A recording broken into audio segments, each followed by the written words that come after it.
Hi friends, இன்றைக்கி என்ன video பார்க்கணுன்னா நைட்டு நான் என்னெல்லாம் சமைச்சேன்னு வாங்க பார்க்கலாம். இந்த வீடியோவில் நான் இன்றைக்கி வந்துட்டு சந்தகம், அதுக்கப்புறம் சிக்கன் கிரேவி தான் செஞ்சுருக்கிறேன்.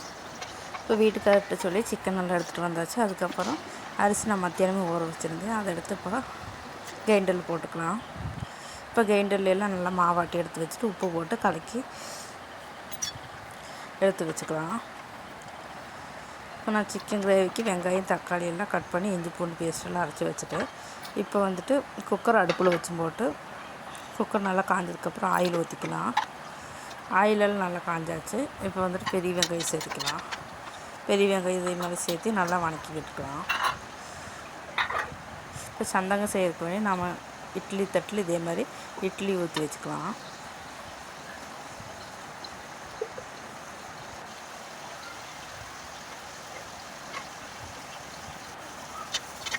இப்போ இட்லி ஊற்றி வச்சாச்சு. இப்போ வெங்காயமெல்லாம் நல்லா வணங்கி வர்றதுக்கு தேவையான அளவு உப்பு சேர்த்திக்கலாம்.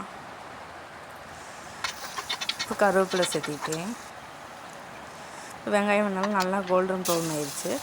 இப்போ கொஞ்சம் வெங்காயம் எடுத்து தட்டில் எடுத்து வச்சு போட்டு இப்போ இஞ்சி பூண்டு பேஸ்ட்டு சேர்த்திக்கிறேன். அதெல்லாம் நல்லா வணங்கினதுக்கப்புறம் தக்காளி சேர்த்திக்கிறேன். தக்காளியெல்லாம் நல்லா வணங்கினதுக்கப்புறம் பொடியெல்லாம் எடுத்து வச்சுட்டு அதையும் சேர்த்து நல்லா வணக்கி விட்டுக்கலாம்.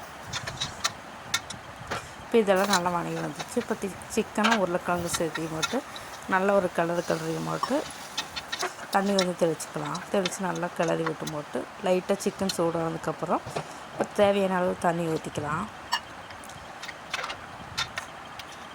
இப்போ வந்துட்டு நான் 2 விசில் வச்சு எடுத்துக்கிறேன்.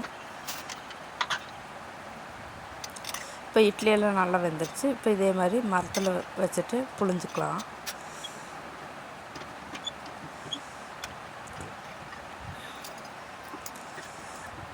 இப்போ இதேமாதிரி நல்லா சாஃப்டாக வந்திருக்குது. நான் சந்தகத்துக்கு வந்து சாப்பாட்டு அரிசி தான் யூஸ் பண்ணிக்கிறேன். எவ்வளோ சூப்பராக இருக்குதுன்னு பாருங்கள்.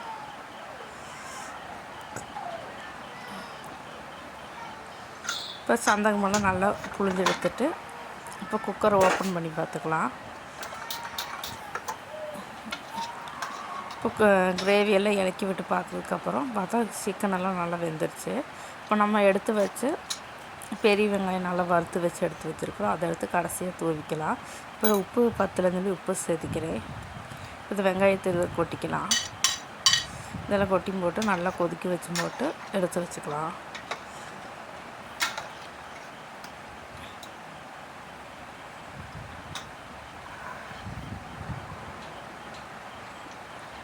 உருளைக்கிழங்கு சிக்கன் எல்லாமே நல்லா வெந்துருச்சு. டேஸ்ட்டும் சூப்பராக இருக்குது.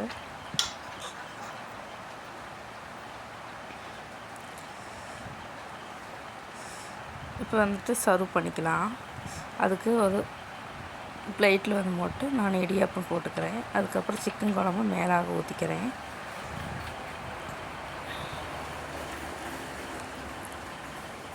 இப்போ சுவையான சந்தகமும் சிக்கன் கறியும் ரெடி.